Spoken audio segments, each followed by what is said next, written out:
बहनों, दर्शकगण, श्रोतागण, मातृशक्ति को नमन। चैनल 24+ न्यूज के खास, विशेष, मनमोहक, एक अच्छा इंसान बनाने वाला, मानवता के गुण देने वाला, इंसानियत का पाठ बढ़ाने वाला, सर्वधर्म संभाव करने वाला, हेल्थ के टिप्स देने वाला और हमारी दिनचर्या के बारे में बताने वाला और हमें जीवन का विकास करने के लिए, व्यक्तित्व विकास करने के लिए अच्छा सूत्र देने वाला, सर्वांगीण विकास, योग की बातें, शिक्षा की बातें, दर्शन की बातें बताने वाला पुनरुत्थान कार्यक्रम में आपका हार्दिक स्वागत है, अभिनंदन है, सत्कार है। पुनरुत्थान कार्यक्रम में प्रतिदिन नए नए विषय आते हैं। हर विषय शोध परख होता है। हर विषय के अंदर कुछ न कुछ गुण होता है जिससे कि हमारा, अगर उसको हम आत्मसात करें तो हमारी जीवन की दिशा बदल सकती है और हर विषय में गहराई होती। इसी क्रम के अंदर आज हम एक सामाजिक व्यवस्था का विषय लेकर के आपके सामने प्रस्तुत हो रहे हैं। आज का विषय है चिंता नहीं, चिंतन करो। भाई और बहनों, दर्शकगण, श्रोतागण, दो शब्द हैं, एक चिंता और दूसरा चिंतन। ये दूसरे के ऑपोजिट है। एक पूर्व है तो एक पश्चिम है, एक दूसरे के रेसिप्रोकल है, एक दूसरे के विरुद्ध है। चिंता चिता से बुरी होती है। चिता जो है वो व्यक्ति को जला देती है। उसी तरीके से चिंता है, स्वस्थ व्यक्ति को भीतर ही भीतर खाने लग जाती है, जलाने लग जाती है। क्योंकि चिंता में व्यक्ति खो जाता है, उसका जो ध्यान वो विक्षिप्त हो जाता है, उसका मन है नॉन प्रोडक्टिव हो जाता है और फालतू की कल्पना करने लग जाता है। ऐसा हो जाएगा, वैसा हो जाएगा, बुरा से बुरा सोचने चला जाता है, डिप्रेशन में चला जाता है और कई बार तो ऐसे बुरे विचार आ जाते हैं कि व्यक्ति सुसाइड करने के लिए भी तैयार हो जाता है। चिंता बहुत खतरनाक होती है। अब हमारे व्यवहारिक जगत के अंदर चिंता कई तरह की होती है। एक तो पारिवारिक की होती है, हस्बैंड वाइफ के बीच के अंदर मतभेद हो जाना बहुत बड़ी चिंता का विषय होता है और वो चिंता तो ऐसी होती है कि वो किसी को कह भी नहीं सकता। उसी तरह के पेरेंट्स के साथ में, भाइयों के साथ के अंदर पारिवारिक जो है चिंता होती है। उसके बाद में धंधे की चिंता होती है कि धंधे के अंदर व्यक्ति के घाटा लग जाता है, धंधा चलता नहीं है, ग्राहक आते नहीं है, ब्याज लगता जाता है, बिजली का मीटर और दुकान का किराया लगता रहता है और प्रॉफिट नहीं होता है। ये भी एक चिंता का विषय है। और व्यक्ति का स्वास्थ्य गिर जाता है, यह भी एक चिंता का विषय है। अपने जो बच्चे होते हैं कुसंस्कारी हो जाते हैं, गलत लाइन चले जाते हैं, गलत कार्य करने लग देते हैं, पढ़ते नहीं हैं, यह भी चिंता का विषय होता है। और आमदनी से खर्चा अधिक होता है, यह भी चिंता का विषय होता है। और बड़े बड़े जो नेता होते हैं वो क्या चुनाव में हार जाते हैं, यह भी एक चिंता का विषय होता है। तो इस तरीके से चिंता तो हमारे जीवन में लगी रहती है, क्योंकि चिंता का संबंध है वो दुख से है और उसका विरुद्ध है सुख। सुख और दुख है, ये धूप छांव की तरह है, ये रात दिन की तरह है। एक ये चेन है कि एक सुख के बाद में दुख आता है और जब दुख आता है तो चिंता चालू हो जाती है, सुख आता है तो प्रसन्नता चालू हो जाती है और ये पहिया घूमता रहता है। और प्रकृति का नियम है, हर संयोग के साथ में वियोग जुड़ा होता है। हमेशा चिंता नहीं रहती है, हमेशा दुख नहीं रहता है और वह भी जाने वाला है, सुख भी जाने वाला है, प्रसन्नता भी जाने वाली है, चिंता भी जाने वाली है, सुख भी जाने वाला है और दुख भी जाने वाला है। यह हमें अभ्यास होना चाहिए। ये भाव हमारे मन के अंदर, ये धारणा, ये कॉन्सेप्ट, ये चिंतन हमारे भीतर हमेशा क्लियर रहना चाहिए। ये तो हो गई चिंता की बात। अब प्रश्न ये है कि इन सब बातों को लेकर हमारे चिंता हो गई, लेकिन चिंता करने से क्या होगा? चिंता करने से हमारी जो प्राण शक्ति है, विटालिटी है, वह विटालिटी खत्म होती जाती है। आप चिंता करोगे तो भी विटालिटी खत्म होती है और चिंतन करके और कोई रास्ता निकालोगे उसमें भी खर्च होती है। तो चिंता के बनिस्पत हम चिंतन करें। कोई भी हमारे साथ में हादसा हो गया, चिंता का कारण बन गया, तो आप चिंतन कीजिए। आप सोचिए कि what are the reasons of this calamity, what is the reason of the having the grief, what is the reason of having the sorrow. ये चिंता का कारण क्या आखिर, उसकी गहराई में जाएंगे, उसका हमें कारण का पता चलेगा। ये चिंतन से आता है। चिंतन का अर्थ होता है कि प्लानिंग कीजिए, आप सोचिए, विचार कीजिए, ये जवाब आपके भीतर से आएगा। क्यों? चिंता किसकी है? चिंता आपकी है, तो उसका कारण आपके पास है, दूसरे के पास नहीं है। अगर दूसरे की चिंता हो तो दूसरे के पास जवाब होगा। समाज की चिंता होगी तो जवाब समाज के पास होगा। देश की चिंता होगी तो जवाब देश के पास होगा। म्युनिसिपैलिटी की चिंता है तो जवाब म्युनिसिपैलिटी के पास होगा। आपकी व्यक्तिगत चिंता है तो आपका जवाब आपके पास है। वो जवाब को प्राप्त करना, वो जवाब की गहराई में जाना, उस जवाब के ऊपर मनन करना, वह चिंतन कहलाता है। हमारी भारतीय संस्कृति में 3 शब्द आते हैं, चिंतन, मनन और निध्यासन। तीनों बड़े इंपॉर्टेंट है। सबसे पहले आप चिंतन करो। कोई भी प्लानिंग कर रहे हो, चिंता का कारण पता पड़ गया तो उसको एक प्लान मान करके आप चिंतन करो।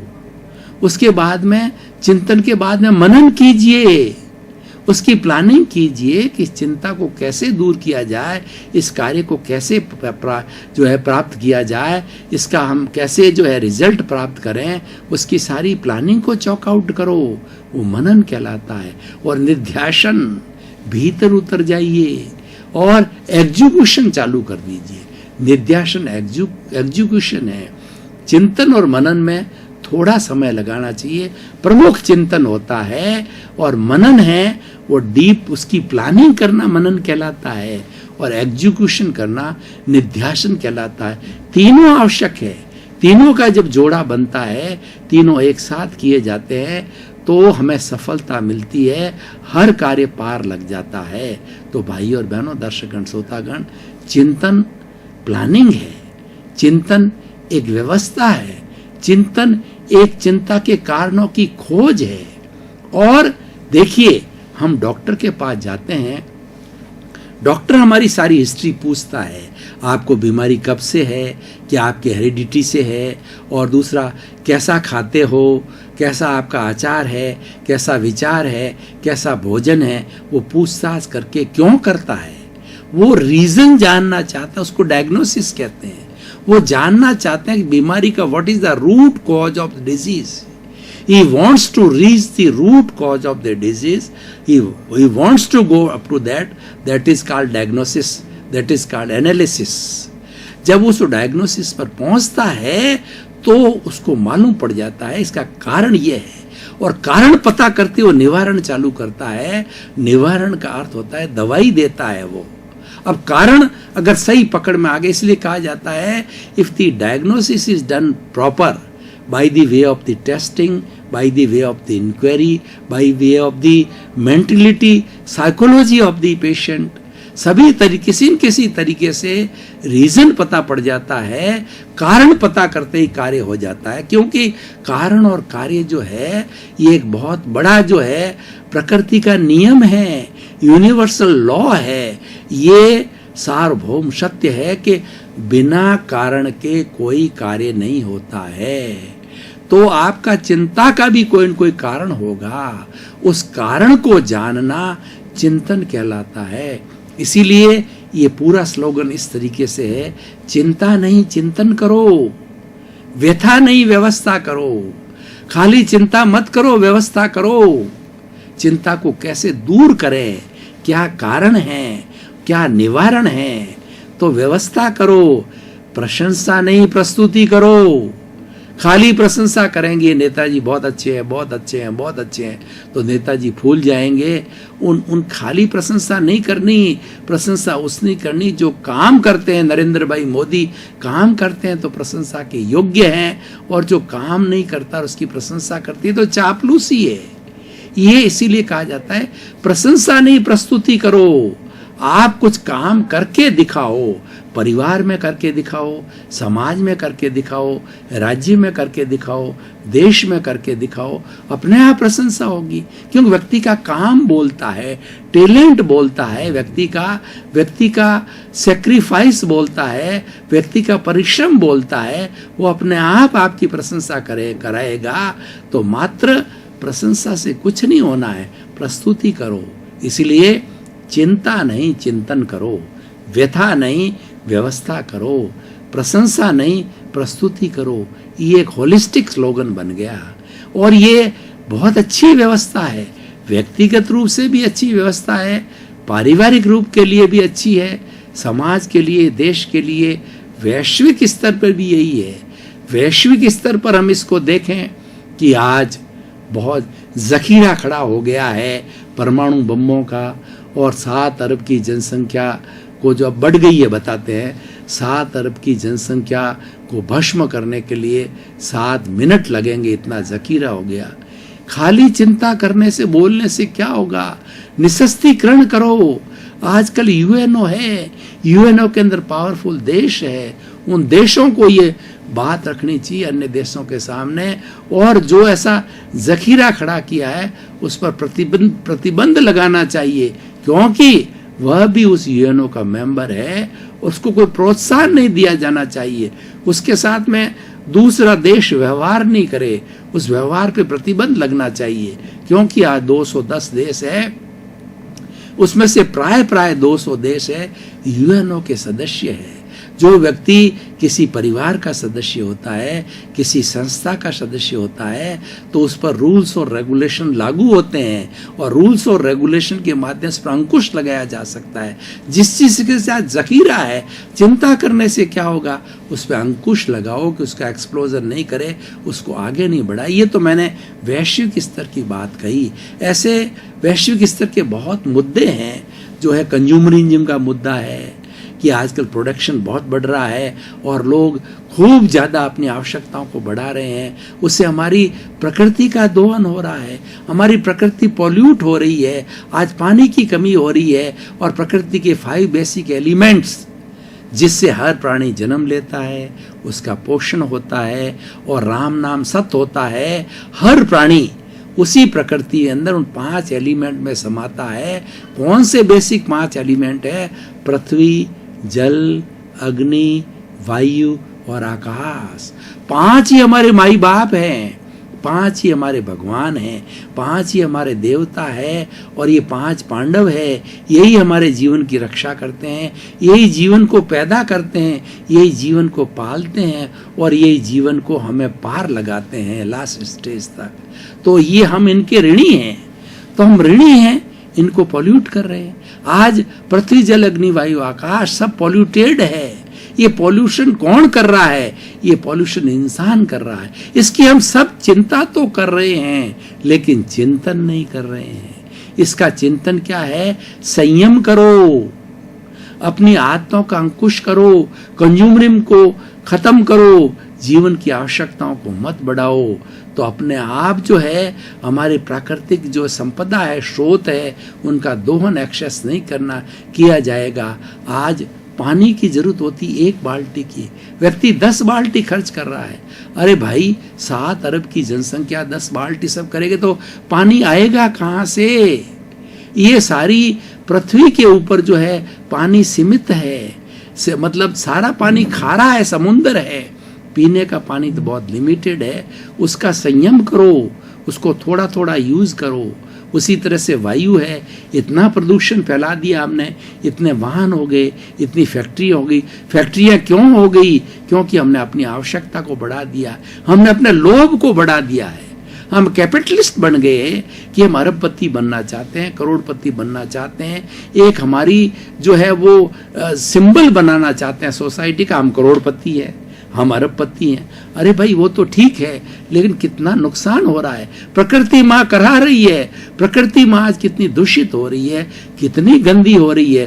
पृथ्वी को देखो, जल को देखो, अग्नि को देखो, वायु को देखो, आकाश को देखो, सब प्रदूषित हो रहे हैं, सब गंदे हो रहे हैं। इनको रोका जाना चाहिए, इस चिंता के लिए चिंतन करना चाहिए। हर व्यक्ति संयम करे। ये संयम का पाठ हमें घोट घोट करके 7 अरब की जनसंख्या को बताना है। ये चिंतन है, चिंता से कुछ नहीं होगा, चिंतन करो।